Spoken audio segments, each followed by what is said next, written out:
ஒரு கிராமத்துல ஒரு பெரிய ஆலமரம். அதுல நிறைய பறவைங்க குருவிகள் இருந்துச்சு.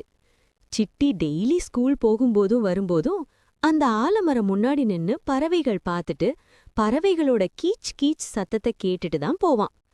அன்னிக்கு ஒரு நாள் அப்படிதான் அங்க விளையாடிட்டு இருந்த சின்ன பசங்க மரத்து மேல இருக்கிற பறவைங்க மேல கல்ல தூக்கி எறிஞ்சாங்க. உடனே மரத்துல இருந்த பறவைங்க எல்லாம் பயந்து பறந்து போயிருச்சு. அப்போ ஒரு குருவி மட்டும் மரத்துல இருந்து கீழே விழுந்துருச்சு. உடனே நம்ம சிட்டி வேகமா ஓடி போய் அந்த குருவிய தூக்கி அத பாசமா தடவி கொடுத்தான். பறவைகளை கஷ்டப்படுத்தக் கூடாது, அவங்களும் நம்மள மாதிரிதான், அவங்களுக்கும் உயிர் இருக்கு அப்படின்னு அந்த குழந்தைகிட்ட சொன்னான். இத கேட்ட அந்த குழந்தைங்க ரொம்ப வருத்தப்பட்டாங்க. அப்புறம் எல்லாரும் சேர்ந்து அந்த பறவைகளுக்கு குருவிகளுக்கு குடிக்க தண்ணியும் சாப்பாடும் வச்சாங்க.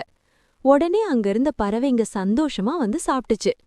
இதே மாதிரி நிறைய மரம் இருந்தாதான் பறவைகள் சந்தோஷமா இருக்கும்னு நினைச்சு அந்த குழந்தைகள் எல்லாரும் செடி நட்டு வச்சாங்க. அப்ப இருந்து அந்த கிராமத்துல இருக்கிற குழந்தைங்க யாரும் பறவைகளை டிஸ்டர்ப் பண்றதில்ல. அந்த கிராமத்துல நிறைய பறவைகளோட சத்தம் கேட்டுட்டே இருக்கும். அந்த குழந்தைங்களும் அத பார்த்து ரொம்ப சந்தோஷமா அந்த மரத்தடியில உட்கார்ந்து ரசிச்சிட்டு இருந்தாங்க. குட்டீஸ், நீங்களும் உங்க வீட்டு முன்னாடி இல்ல மாடியில பறவைகளுக்காக டெய்லி கொஞ்சம் தண்ணி வைங்க. இதே மாதிரி குட்டி ஸ்டோரீஸ் டெய்லி வேணுமா?